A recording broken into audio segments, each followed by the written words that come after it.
नमस्कार, स्वागत है आपका देश नीति पर। मैं हूं नीलू व्यास। चुनाव का माहौल है और चुनाव के समय इस समय सबको ये जानने में बड़ी इच्छा है कि कौन से राज्य में बीजेपी हार रही है, कौन से राज्य में बीजेपी जीत रही है। लेकिन जो देश का सबसे बड़ा राज्य उत्तर प्रदेश, जहां पर 80 लोकसभा सीटें हैं, वहां पर ऐसी खबरें हैं कि योगी और मोदी के बीच में चीजें ठीक नहीं चल रही हैं। और इस बार अगर बीजेपी ये सपना देख रही है कि पिछली बार की तरह भी वो उतनी ही सीटें जीतेगी, तो ये बीजेपी के लिए एक मुश्किल घड़ी है जहां तक उत्तर प्रदेश का सवाल है। सवाल ये उठता है कि अगर मोदी और योगी दोनों के बीच में चीजें ठीक नहीं चल रही हैं, तो क्या उत्तर प्रदेश का चुनाव बीजेपी के हाथ से निकल चुका है और कितनी सीटें बीजेपी हार सकती है। इस सब पर हम बातचीत करेंगे। और इस बार जो बीएसपी का रोल है, आपने देखा है कि जो मायावती के जो भतीजे हैं आकाश आनंद, वो भी इस समय कैंपेन कर रहे हैं और मायावती खुद भी कैंपेन कर रही हैं। तो क्या इसका असर बीजेपी के प्रोस्पेक्ट्स पर कितना पड़ेगा और क्या इस बार बीजेपी को बहुत ही कम सीटें मिलने वाली हैं और वो भी उम्मीद से कम। ऐसी पर बातचीत करेंगे। हमारे साथ सुनील शुक्ला जुड़ रहे हैं और अभी थोड़ी देर में कांग्रेस के प्रवक्ता प्रजानाथ शर्मा जी भी हमारे साथ जुड़ेंगे। सुनील जी, आपसे शुरू करती हूँ। आपका स्वागत है देश नीति पर। कि यूपी में क्या इस बार वाकई में बहुत मुश्किल घड़ी है बीजेपी के लिए? धन्यवाद नीलू जी। यूपी में ही नहीं, पूरे देश में समस्या है बीजेपी के लिए।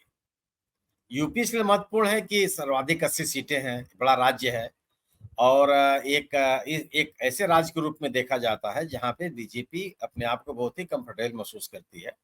और 2014 और 2019 दोनों चुनाव में भी अच्छी खासी संख्या में सीटें जीत करके लाई थी। 2024 के चुनाव में ये एक बड़ी चुनौती है।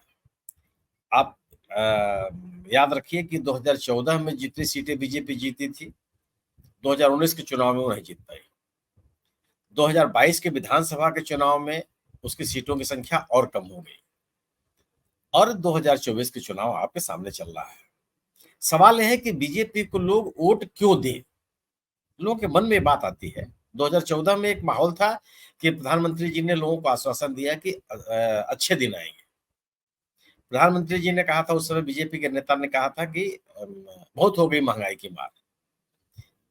भारतीय जनता पार्टी ने कहा था, प्रधानमंत्री जी ने उस समय बीजेपी के नेता ने कहा था कि हमारे लिए लोगों को बेरोजगारी दूर करना एक बड़ी समस्या प्राथमिकता है और उस प्राथमिकता में 2 करोड़ लोगों को हम नौकरी देंगे। ये तमाम वादे आज उसकी चर्चा भी नहीं हो रही है। अगर आप लोगों के जीवन से जुड़े हुए सवालों को संबोधित नहीं करते हैं, तो आपको लोग क्यों वोट देंगे? ये सवाल तो है ना। क्या एक विमर्श पैदा किए बगैर आप चेहरे के नाम पर कैसे चुनाव जीत सकते हैं? चेहरे तभी आकर्षक लगते हैं या आकर्षित करते हैं जब उनके साथ आपके जीवन से जुड़े हुए जो सवाल हैं, उनका समाधान होता हुआ दिखता है। भारतीय जनता पार्टी इस पे किसी की बात नहीं कर रही है। वो धारा 370 की बात कर रही है। तो वह संबोधित किसको है? भारतीय जनता पार्टी के समर्थकों के लिए, आम व्यक्ति के लिए नहीं है। वो राम मंदिर निर्माण की बात करती है, वो उसका संबंध किससे है? भारतीय जनता पार्टी समर्थकों से। वो आम व्यक्ति के लिए नहीं है। वह यूसीसी लागू करने की बात करती है, वह भी किससे है? जो भारतीय जनता पार्टी के प्रतिबद्ध मतदाता है। आम भारतीय के लिए इससे कोई लेना देना नहीं। ऐसे में अगर आप अपने 10 साल की उपलब्धियों की चर्चा करने के लिए तैयार नहीं है, तो आपके साथ क्यों आएगा कोई? कैसे आएगा? उत्तर प्रदेश में ही अगर आप देखिए, निश्चित रूप से उत्तर प्रदेश में योगी जी को इग्नोर कर, योगी जी शिवराज सिंह चौहान नहीं है, वसुंधरा राजे भी नहीं है, असर्टिव आदमी है। उनकी राजनीति अगर आप लगातार आप देखिए, तो अपनी बातों को दमखम के साथ कहने वाला और एक दावेदार के रूप में उपस्थित होने वाला व्यक्ति के रूप में प्रकट होता है। आप उनसे असहमत हो सकते हैं, उनकी राजनीति के तौर तरीकों से हम और आप असहमत हो सकते हैं, उनके काम करने के तरीके से आप असहमत हो सकते हैं, लेकिन ऐसा व्यक्ति नहीं कि आप उनको नेपथ्य में ढकेल दीजिए और चले जाएंगे। ऐसा संभव नहीं है। लेकिन सुनील तो जी, क्या ये चीज अब स्पष्टता है इस पर कि मोदी जी और योगी जी एक पेज पर तो नहीं है? जहां तक यूपी का जो राजनीतिक ढांचा है उसके संदर्भ में मोदी जी और योगी जी एक दूसरे को फूटी आंख नहीं सुहा रहे इस समय। क्या ये स्थिति है? नहीं, देखिए अभी तो इस तरह की कोई राजनीतिक गतिविधि सामने आई नहीं, लेकिन ये बात कहा जाता है कि अमित शाह जी और योगी जी के बीच में मतभेद रहते हैं और अमित शाह जी की प्राथमिकताओं में योगी जी नहीं है। मोदी जी के सामने स्थिति है कि मोदी जी या भारतीय जनता पार्टी का कोई भी नेता या भारतीय जनता पार्टी का संगठन उत्तर प्रदेश में योगी जी को इग्नोर नहीं कर सकता। अगर वो करता है तो वो आत्मघाती होगा, क्योंकि योगी एक ऐसे नेता के रूप में है जिनको कई इलाकों में, खासतौर से पूर्वी उत्तर प्रदेश में चुनाव जिताने हराने की ताकत है उनके पास मतदाता है, और उन मतदाताओं को एक्टिवेट कर लेने या उनको सक्रिय बना देने की क्षमता योगी जी में है। आप योगी को इग्नोर नहीं कर सकते, संभव नहीं है। अगर आप करें, और इस समय जो चुनाव है तो मुझे नहीं लगता कि कम से कम मोदी जी योगी जी को नेपथ्य में डालना चाहेंगे। यह स्थिति बनती नहीं, क्योंकि एक तो अगर आप करेंगे तो दिखाई पड़ेगा, योगी जी के आचरण में दिखाई पड़ेगा। हाँ, ये जरूर है कि ये तथ्य है कि योगी जी का जो असर गोरखपुर में है वो सहारनपुर में नहीं है। बिल्कुल, लेकिन गोरखपुर में बहुत है, महाराजगंज में बहुत है, देवरिया में बहुत है, आजमगढ़ में बहुत है, घोसी में अच्छा खासा है, बस्ती में है, सिद्धार्थनगर में है, डुमरियागंज में है। मतलब पूरा का पूरा जो बेल्ट है, उस पूरे बेल्ट में योगी जी का एक फॉलोइंग है। आप असहमत हो, उनका विरोधी हो, लेकिन ये स्थिति नहीं कि आप उनको इग्नोर कर देंगे। उनका एक समूह है जो उनके साथ खड़ा है। तो भारतीय जनता पार्टी संगठन मुझे नहीं लगता कि उनको करेगा। हाँ, सेकंड लाइन के जो लोग हैं, सेकंड लाइन में सभी दावेदार हैं। सबको लगता है कि एक पार्टी में राष्ट्रीय स्तर पे अब उनकी पहचान बनी रहे। आप देखिए किसी राज्य में जो स्टार प्रचारकों की सूची है उसमें योगी शामिल है, बिल्कुल राज्य प्रचार करने गए हैं। हाँ, ये बात तो खैर सही है। अब प्रजानाथ शर्मा जी जो कि यूपी कांग्रेस के प्रवक्ता है, हमारे साथ इस समय जुड़ गए। प्रजानाथ जी, आपका स्वागत है। और मैं आपसे सवाल पूछ रही हूँ कि इस बार सब लोग ये कह रहे हैं कि बीजेपी के लिए उत्तर प्रदेश बहुत कठिन राज्य माना जा रहा है। इस बार आपको क्या उम्मीद लग रही है? क्या कांग्रेस इस बार अपने आप को सुधार पाएगी? क्या इंडिया अलायंस, जहां पर अखिलेश यादव भी लड़ रहे हैं, और जो अलायंस जो गठबंधन बना है, उससे इस बार आपको कितना फायदा, कितनी सीटों पर आपको लगता है कि आपको फायदा मिल पाएगा? 80 में से कितनी सीटें हैं ऐसी जहां पर आप बिल्कुल आश्वस्त हैं कि इंडिया अलायंस की जीत होगी होगी? इंडिया गठबंधन देखिए इस वक्त इस समय यूपी में बहुत अच्छी पोजीशन में है और पहले से काफी सुधार हुआ है। गठबंधन की वजह से कांग्रेस भी मजबूत हुई है और गठबंधन भी मजबूत हुआ है, दोनों मजबूत हुए हैं। ये दोनों वोट का प्रतिशत अगर आप देखेंगे गठबंधन का और कांग्रेस का, तो वो कहीं ज़्यादा है इनके गठबंधन के वोटों से। पर कुछ जगहों की स्थिति, जैसा कि अभी मैं सुन रहा था सुनील जी का, शुक्ला जी का, कि कुछ जगहों पे इन लोगों का प्रभाव है, ये साधु संतों की वेशभूषा और हिंदू मुसलमान, भारत पाकिस्तान, ये सब करा के, ये भावनाओं के साथ खेलना इनका शुरू से है। आरएसएस का जन्म ही वहीं से हुआ है और ये उसी की पंखुड़ियां हैं ये भारतीय जनता पार्टी के लोग। आप देखिए इनके बयानात, देखिए इनके शीर्ष नेताओं का, देखिए कि बुलडोजर चला दूंगा। ये उत्तर प्रदेश का मुख्यमंत्री जो संरक्षक होता है प्रदेश का, जो हर एक नागरिक का संरक्षक होता है, उसका ये इस तरह का बयान, मिट्टी में मिला दूंगा, धूल चटवा दूंगा, बुलडोजर चला दूंगा, इस तरह की भाषा किसी राजनीतिक व्यक्ति की, किसी सामाजिक व्यक्ति की नहीं होनी चाहिए मेरी समझ से। इसका दुष्प्रभाव पड़ता है, दुष्परिणाम भी सामने आता है। इन लोगों की कलई धीरे धीरे खुल गई है। अभी मैं सुन रहा था कि आपने बताया कि गोरखपुर, देवरिया और कहाँ कहाँ सब इनका प्रभाव है। देखिए ऐसा नहीं है, ये समय की धारा है और ये जब भावना के साथ खेलते हैं तो पूरा देश प्रभावित होता है। नहीं, लेकिन यहाँ से लेकर मैं ये जानने में ज्यादा इंटरेस्टेड हूँ। मुझे ये बताइए कि ऐसी कौन कौन सी यूपी की सीट्स हैं जहां पर आप बिल्कुल आश्वस्त हैं कि इंडिया अलायंस की जीत होगी ही होगी? 80 में से वो कितनी सीट है और कहाँ की सीट आपके हिसाब से, आपने जो अपना कैलकुलेशन किया उसके हिसाब से? देखिए अमेठी, रायबरेली दोनों आ रही है, कन्नौज आ रही है, बनारस में हम बहुत अच्छी पोजीशन में हैं, बहुत बढ़िया लड़ाई हो रही है यहाँ पर गठबंधन की और भारतीय जनता पार्टी की, गठबंधन की, इंडिया अलायंस और एनडीए की। भदोही हम जीत रहे हैं, मिर्जापुर में बहुत अच्छी लड़ाई है, चंदौली हम जीत रहे हैं। इस तरह से तमाम ऐसी सीटें हैं। आप देखिए, जहाँ तक मेरी उम्मीद है, जो हम लोगों का कैलकुलेशन है, उस हिसाब से कि 42 सीटें लगभग हमारी इंडिया अलायंस की आएंगी लोकसभा में उत्तर प्रदेश 42 सीटें, यानी कि 50% से ज्यादा आप एक तरीके से कह रहे जी हैं कि यूपी में जी आपकी जी। सीटें आएंगी। इसमें बिल्कुल संदेह नहीं है। इनकी कलई खुल गई है। महिलाओं के लिए अभद्र भाषा का प्रयोग, प्रधानमंत्री और मुख्यमंत्री जैसे कुर्सियों पर बैठकर ये लोग मंगलसूत्र की बात करते हैं।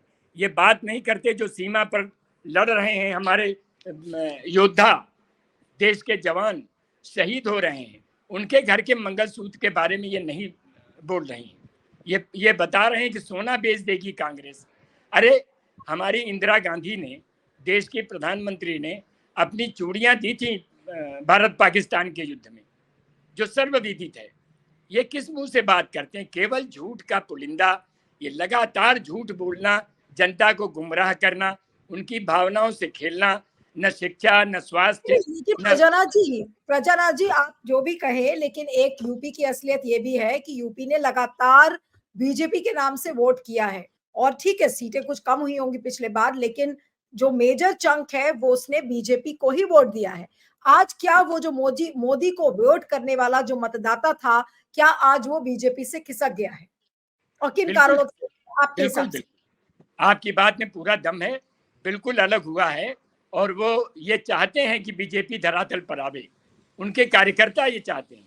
आप देखिए, हम तो बनारस में भी देख रहे हैं, आसपास जनपदों में भदोही भी घूमा है, चंदौली भी घूमा है, यहाँ आसपास के जनपदों में देखा हमने, बीजेपी के कार्यकर्ता मौन है। आरएसएस जो उनकी मुख्य हाथ पैर हैं, जो उनके, वो बिल्कुल बैठे हुए हैं घर पे, मौन है। तो इसका ये कारण है कि वो हर व्यक्ति नाखुश है इनके कर्म से, इनके बयानात से, इनके जो व्यवहार हैं उससे हर व्यक्ति नाखुश है। ये केवल कांग्रेस के घर में सेंध लगाने का काम कर रहे हैं। बस कैसे झपट्टा मारें, कैसे उसको छीन लें, प्रत्याशी हमारा कैसे उठा ले जाएं, कैसे सरकार गिरा दें। धन बल का प्रयोग केवल उसी से। आज ही कांग्रेस तो चला रही है भारतीय जनता पार्टी। आज ये कहने में अतिशयोक्ति नहीं होगी कि भारतीय जनता पार्टी को आज ही कांग्रेस चला रही है। अब कल को भगवान जाने। एक चीज है जो मुझे सुनील जी से भी पूछनी है कि सुनील जी, इस बार जो प्रजानाथ जी कह रहे हैं कि भाई 42 सीटों पर इंडिया अलायंस जीत सकता है, अब उसका कारण आपको मुख्य क्या लग रहा है? ठीक है, एक तो नैरेटिव है जो ऐसा लग रहा है कि बीजेपी के खिलाफ है, लेकिन आपको लगता है कि इंडिया अलायंस ने पूरे दमखम के साथ इस बार अपना चुनाव लड़ा है? और मुख्य कारण जो आज इंडिया अलायंस के लिए उम्मीद बनी है वो इसलिए है क्योंकि बीजेपी और आरएसएस का जो काडर है वो घर बैठा हुआ है, उसने अपने आप को विड्रॉ कर लिया है। क्या ये मुख्य कारण है इस बार इंडिया अलायंस की इस उम्मीद का? नहीं, कितनी सीटें इंडिया अलायंस जीतेगी इस पर मैं टिप्पणी नहीं करना चाहता, लेकिन संघर्ष दो ध्रुवी है। एक तरफ बीजेपी है और एक तरफ गैर बीजेपी। जो गैर बीजेपी मतदाता है वह इस 2024 के चुनाव में कंसोलिडेट है, वह एकदम एकताबद्ध है, उसमें कोई बंटवारा नहीं है। भारतीय जनता पार्टी के मतदाताओं में उत्साह नहीं है, तो दो चरणों में जो दिखाई पड़ा। जो तीसरी बात यह है कि जो भारतीय जनता पार्टी का एक वोट का आधार हिंदुत्व का होता था, वह हिंदुत्व का नारा पूरी तरह से बिखर गया। उस छाते के नीचे कोई रह नहीं गया। सब जातियों में परिवर्तित हो गए, अपने अपने मुद्दों को लेकर के, अलग अलग इश्यूज को लेकर के सब उनका अपना अपना अलग अलग स्टैंड हो गया। तीसरी बात कि गवर्नेंस को लेकर के लोगों में वह मतदाता जो 2014 या 2019 से बीजेपी के साथ था, उसको निराश होना पड़ा है, क्योंकि गवर्नेंस के मुद्दे पर सरकार चर्चा ही नहीं करना चाहती कि आखिर हमने दिया क्या है लोगों को। तो अगर आपका जो मुख्य आधार होता था हिंदुत्व, तो वो बिखर गया और सरकार की उपलब्धियों पे आप चर्चा करने के लिए तैयार नहीं है। दूसरी तरफ के जो आपके विरोधी मतदाता हैं, आपसे असहमत मतदाता हैं, वह कंसोलिडेट हो गए। तो यह बीजेपी के लिए खतरनाक है। अगर आप अपने मतदाताओं को या अपने समर्थकों को किस बिना पर अपने साथ लेके आएंगे, जिन लोगों ने आपको 2014 या 2019 में सत्ता में ले आए हैं, उनको अपने साथ आप कैसे जोड़े रख सकते हैं? यह बिखराव आपको 2022 के भी चुनाव में दिखाई पड़ा।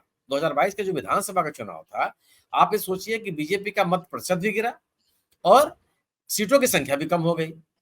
यह कहा जाने लगा कि साहब जब मोदी जी का चुनाव आएगा तो लोग जब मोदी जी के साथ रहेंगे। ये संभव है क्या किसी का चेहरा तभी महत्वपूर्ण है जब वह व्यक्ति परफॉर्म करता हुआ दिखाई पड़े, रिजल्ट देता हुआ दिखाई पड़े।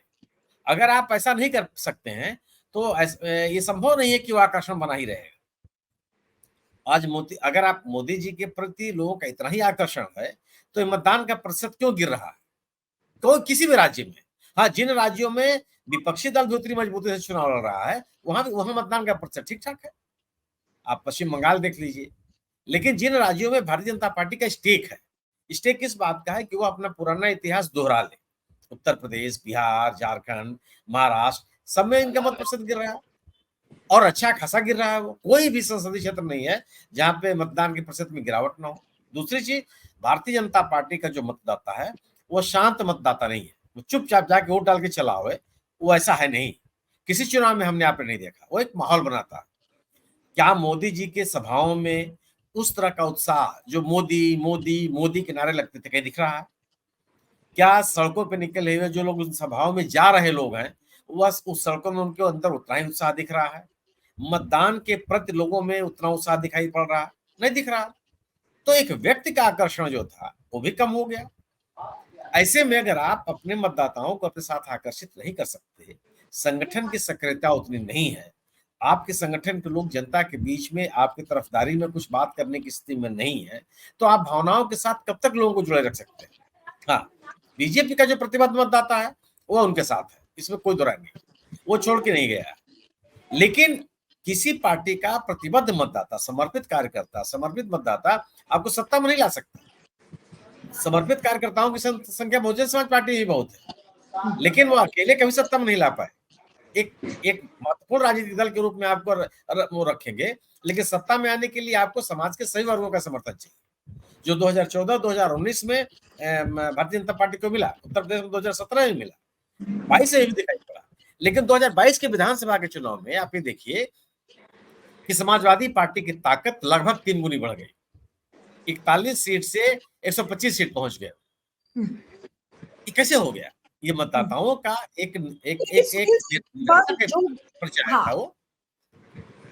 जी, लेकिन इस बार जो बीएसपी का जो कैंपेन हो रहा है और मायावती का आप क्या रोल देख रहे हैं इसमें पूरे में? क्योंकि मायावती कैंपेन कर रही हैं, उनके भतीजे भी कैंपेन कर रहे हैं, वो बीजेपी के खिलाफ भी बोलती हुई नजर आ रही हैं। बीजेपी का जो बीएसपी का जो अलायंस है उसका जो कैंपेन है उसका क्या असर पड़ेगा? जो बीएसपी का कैंपेन है उसका असर इंडिया अलायंस पर पड़ता हुआ नजर आएगा या फिर बीजेपी को फायदा पहुंचाता हुआ नजर आएगा? मेरा मानना है कि चुनाव दो ध्रुवी है, एक तरफ बीजेपी है और एक तरफ गैर बीजेपी है। मतदाता किसी तीसरे फोर्स को स्वीकार नहीं कर रहा है। ठीक है, प्रचार लोग कर रहे हैं। आप कर्नाटक में देखिए जेडीएस कितनी बड़ी ताकत रही है, क्या स्थिति होगी उनकी? कोई किसी तीसरे फोर्स को लोग तैयार नहीं कर रहे, उसको स्वीकार करने के लिए तैयार दिखते नहीं है। और वह यह जो आम मतदाता है वह भाजपा के साथ, भाजपा के खिलाफ उसी दल या दल संगठन के साथ है जो भारतीय जनता पार्टी से लड़ रहा है। कांग्रेस का रोल इसमें केवल इतना है कि कांग्रेस एक केंद्र में है भारत बीजेपी विरोध के, क्योंकि लोगों के मन में है कि बीजेपी ही एक ऐसी पार्टी है, कांग्रेस एक ऐसी पार्टी है जो लगातार बीजेपी से लड़ रही है। उसने अपने स्टैंड में कोई संशोधन नहीं किया, अपने मुद्दों में कोई संशोधन नहीं किया, अपने आक्रामकता में कोई संशोधन नहीं किया, अपने राजनीतिक अभियान में कोई संशोधन नहीं किया। तो बीजेपी के खिलाफ कांग्रेस वह फोर्स है जो गैर बीजेपी मतदाताओं के लिए एक आकर्षण का केंद्र है। तो गैर बीजेपी मतदाताओं के लिए वही दल, वही संगठन, वही गठबंधन महत्वपूर्ण है जहां कांग्रेस से अलग अगर कोई गठबंधन है, कोई तीसरी फोर्स है, वह लोगों के लिए स्वीकार्य है नहीं। जैसे किसी राज्य में कोई रीजनल पार्टी है जो मजबूत पार्टी है, जो बीजेपी से लड़ रही है, वहां निश्चित रूप से उस दल को प्राथमिकता है। जैसे बिहार में आरजेडी है लेकिन वो कांग्रेस के साथ, जैसे पश्चिम बंगाल में टीएमसी है, टीएमसी भी इंडिया दल समूह में है। अगर टीएमसी भी ये कहे कि अब इंडिया दल समूह के साथ नहीं है, एक फ्रेंडली वहां चुनाव हो रहा है, लेकिन तभी टीएमसी करे कि हम इंडिया दल समूह के साथ, हम अलग नहीं है उससे। अगर आप अलग होते हैं तो जो ऐसे किसी भी दल के साथ वह मतदाता जाने के लिए तैयार नहीं दिखता जिससे के लेकर के ये आशंका हो कि जरूरत पड़ने पर ये भारतीय जनता पार्टी की मदद कर सकते हैं। भारतीय जनता पार्टी से संतुष्ट मतदाता अगर बीजेपी के साथ नहीं जा रहा है तो वह किसी दल के साथ भी नहीं जा रहा है जो बीजेपी का मददगार है। यह चुनौती हर राज्य में है। जो दल बीजेपी को समर्थन देते रहे हैं उनके, बीआरएस के साथ का उदाहरण देखिए आप। बीआरएस कोई सामान्य पार्टी है क्या? बीआरएस ने तेलंगाना बनाया है।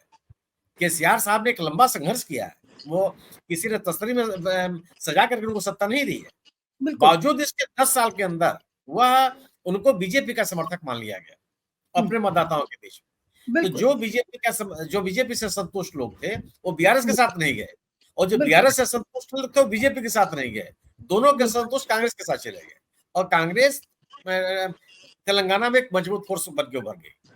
तो मेरा अपना मानना है कि बहुजन समाज पार्टी के प्रचार के बावजूद यह बात, देखिए मेरी अपनी समझ है कि बीएसपी को कई स्थानों पर इस रूप में जो रेखांकित करने की कोशिश की गई कि यह बीजेपी को भी नुकसान कर रही है, वह उसका कोई मतलब नहीं था। उसका मतलब केवल यह था यह कि आप बीएसपी के महत्व को बताया जाए और बीएसपी के उन मतदाताओं को बीएसपी की तरफ लाया जाए जो इंडिया दल समूह के साथ थे। अब बीएसपी की स्थिति वो नहीं है। अब किसी भी चुनाव क्षेत्र में, मतलब मैं उत्तर प्रदेश में अगर याद करूं तो मैं किसी ऐसे नेता का नाम तत्काल नहीं बता सकता जो बीएसपी का उम्मीदवार है। बिल्कुल, बीएसपी में एक से एक ताकतवर लोग उम्मीदवार होते थे, जिन अन्य विपक्षी दलों के जो लोग जिनको अपनी पार्टी से टिकट नहीं मिल पाता तो भी चले जाते थे। कैडर इनके साथ बहुत मजबूत होता था। आज तो कोई कैडर नहीं बचा, मतलब बड़े पहली पंक्ति के कोई नेता नहीं बचे।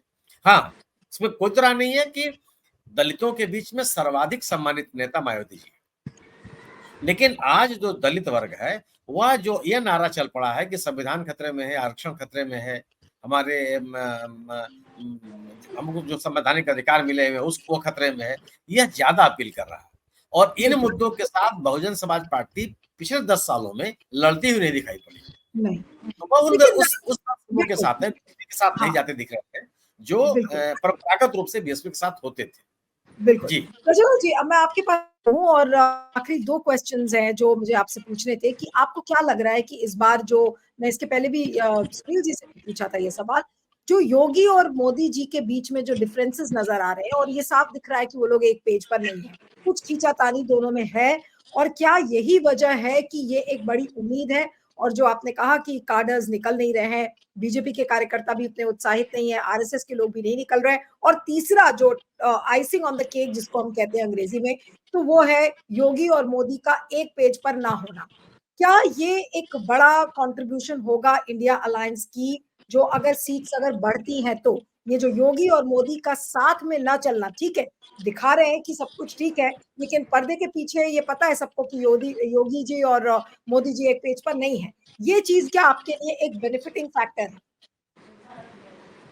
आपने बिल्कुल बहुत अच्छी बात कही। ये योगी जी और मोदी जी के बीच की बात नहीं है। अभी आपको पता होगा कुछ दिन पहले योगी जी बिना किसी कार्यक्रम के गडकरी जी के घर चले गए थे। ये सारे अखबारों में भी आया, सारे न्यूज़ चैनलों पे भी चला है। और इधर अमित शाह जी, ये सारे लोगों में हमारी समझ से कुछ विशेष चल रहा है अंदर अंदर, जिसका फायदा मिल रहा है, इंडिया अलायंस को मिल रहा है, और इसी से इनके कार्यकर्ता जो है वो नाखुश भी है। उनके अंदर ये बात है कि नेताओं में आपस में नहीं पट रही है। देखिए आप पिछले दिनों राहुल गांधी जी ने जो भारत जोड़ो यात्रा की, उसके बाद 4000 किलोमीटर, और उसके बाद जो भारत जोड़ो नया यात्रा की, इससे निश्चित तौर पे कांग्रेस के कार्यकर्ताओं का मनोबल बढ़ा है, उनके अंदर एक उत्साह का संचार हुआ है। आज उसी की देन है कि हम जगह जगह खड़े हो गए, हमारा संगठन खड़ा हो गया है, कार्यकर्ताओं में फिर से एक नया जोश उत्पन्न हुआ है, और वो चुनाव के मैदान में है, इसमें कोई संदेह नहीं।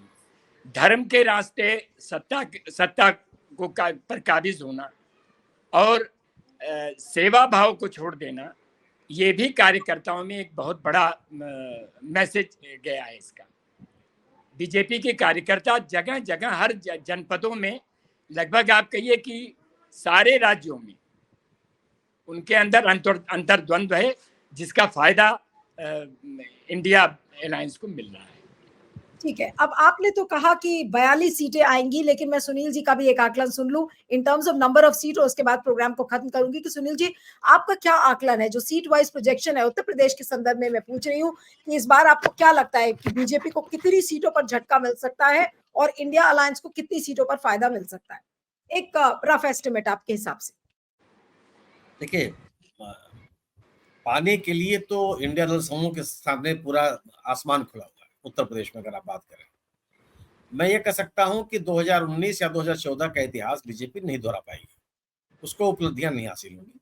एक Okay. एंटी इनकम्बेंसी है, लोगों के बीच में एक निराशा की स्थिति है, पार्टी में भीतरघात भी है, कार्यकर्ताओं में एक उत्साह की कमी है, और लोग भी निराश है। जो उत्साह था वो कहीं नहीं दिख रहा, तो नुकसान तो होगा। संख्या कितनी होगी मैं नहीं कह सकता, और लेकिन ये जरूर है कि नुकसान तो होगा, और ठीक ठाक नुकसान होगा। लोग, और यह अब तक 2 चरणों में जो हुआ मतदान है, वह इस बात को बताता है। इतना कम, अगर जहां पे आपकी सरकार है, आप अपने सरकार को एक परफॉर्मिंग गवर्नमेंट के होने का दावा करते हैं, तो मतदाता क्यों नहीं निकलेगा? आपको सत्ता में लाने के लिए क्यों नहीं निकलेगा यार? और जो आपका दूसरा एजेंडा, जो एक मुद्दा होता था हिंदुत्व का, वो बिखर गया। जिस राम मंदिर को लेकर के आपने इतना एक बड़ा हाई प्रोफाइल माहौल तैयार किया, उसका असर खत्म हो गया, वो दिखाई नहीं पड़ रहा है कहीं भी। तो फिर किस बिना पर आप आएंगे? सवाल ये है ना, किस बिना पर आम आदमी आपके साथ खड़ा होगा? 2047 के सपने को देख करके तो 2024 में नहीं कोई खड़ा हो सकता। सवाल है कि उसके तात्कालिक जो समस्याएं हैं, उनका समाधान कहीं दिखता है क्या? क्या अगर अगर अगर अगर जातियों में पूरा मतदाता बट गया, राजपूत समुदाय जो भारतीय जनता पार्टी का एक मजबूत समर्थक होता रहा, वो अलग अलग सभाएं कर रहा है, पंचायतें कर रहा है, और वो लोगों से करेंगे वोट नहीं देंगे, तो या तो नहीं, मैं निजी तौर पर अभी भी स्वीकार करता हूं, नहीं मानता मैं कि राजपूत समुदाय बीजेपी के खिलाफ वोट करेगा। इस बात को मुझे स्वीकार करने में बहुत असुविधा है, लेकिन ये मैं मान सकता हूं कि वोट देने निकले ही नहीं, वो घर बैठा रहे। तो अगर वोट देने नहीं भी निकलेगा तो किसका नुकसान करेगा? बीजेपी का। बिल्कुल। ये अगर आपका प्रतिबद्ध मतदाता या आपका समर्थक या आपके साथ सहानुभूति रखने वाला जो समुदाय है, समूह है, वह वोट देने के लिए नहीं निकल रहा है। और जब वोट देने, वो ऐसा वर्ग नहीं है जो केवल वोट देता है, वो माहौल ही बनाता है आपके लिए। बिल्कुल। जाटों में बंटवारा हो गया, किसान 1 साल तक आंदोलन करते रहे और आपके सेहत पर कोई असर नहीं पड़ा। तो इन तमाम चीजें हैं जिसका असर पड़ने वाला है। पूरे उत्तर प्रदेश में और दिखाई पड़ेगा, पूरे उत्तर प्रदेश में तो और जम के दिखाई पड़ेगा, क्योंकि टिकट के बंटवारे को लेकर के बहुत सा संतोष है, भीतरघात बहुत जगह होगी।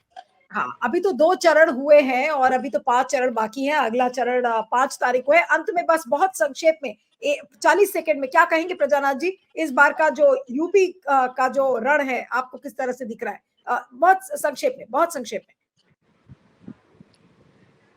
देखिए, निश्चित तौर पे इंडिया अलायंस की विजय होगी, और जैसे मायावती जी के बारे में अभी चर्चा चल रही थी, मैं उनके बारे में कोई विशेष टिप्पणी नहीं करना चाहता, पर इतना जरूर कहना चाहता हूं कि अगर वो अलायंस में शामिल हो जाती तो बहुजन समाज पार्टी का फायदा होता। हमें लगता है कि समूल नष्ट हो जाएगा उत्तर प्रदेश से, बाकी तो और कहीं है नहीं, उत्तर प्रदेश ही इनकी जननी है, तो इनको इंडिया अलायंस में शामिल होना चाहिए। अब क्या इनकी भावना है, क्या कारण है, बहुत से लोग तरह तरह की बातें कर रहे हैं, उस विषय पर मैं नहीं। चलिए, अभी तो फिलहाल वो ज्वाइन नहीं कर रही है, लेकिन हो सकता है इंडिया अलायंस अगर जीते तो बाद में मन बना ले, ये भी हो सकता है। चलिए, मैं कह रहा हूँ कि मैं आगे की बात पे नहीं जाना चाहता, और अभी तक जो चर्चा चल रही थी, मैं शुक्ला जी की बात से पूर्ण सहमति व्यक्त करता हूँ अपनी, जो बहुत अच्छी चर्चा उन्होंने की कि हर समुदाय त्रस्त है, हर समुदाय परेशान है, बुरा हाल है उसका। जैसे राजपूत, ब्राह्मण भी उसमें हैं, ब्राह्मण भी कोई अलग नहीं है, ब्राह्मण भी मौन है, वो अभी अपनी भावना व्यक्त नहीं कर रहे हैं, पर हमें विश्वास है कि वो ब्राह्मण इस वक्त बहुत संख्या में वो इंडिया अलायंस के साथ आएंगे। चलिए, अब देखना होगा कि क्या कुछ होता है, लेकिन फिलहाल यूपी भी, जो कि सबसे ज्यादा लोकसभा सीटें जहां पर हैं, 80 सीटें हैं, वहां पर भी बीजेपी के लिए आसान इस बार नहीं होने वाला है, और बीजेपी का कोई भी कार्ड चाहे वो राम मंदिर का कार्ड हो, चाहे फिर मंगलसूत्र का कार्ड हो, मुगल, मटन, मछली, कुछ भी काम नहीं कुछ कर नहीं रहा चल है। रहा, कुछ नहीं और चल रहा। मोदी की गारंटी भी काम नहीं कर रहा है। तो देखिए, कोई भी चीज परिणाम का तो काम भविष्य के गर्भ में है, वो तो कोई नहीं बिल्कुल। जानता, कोई नहीं बता सकता।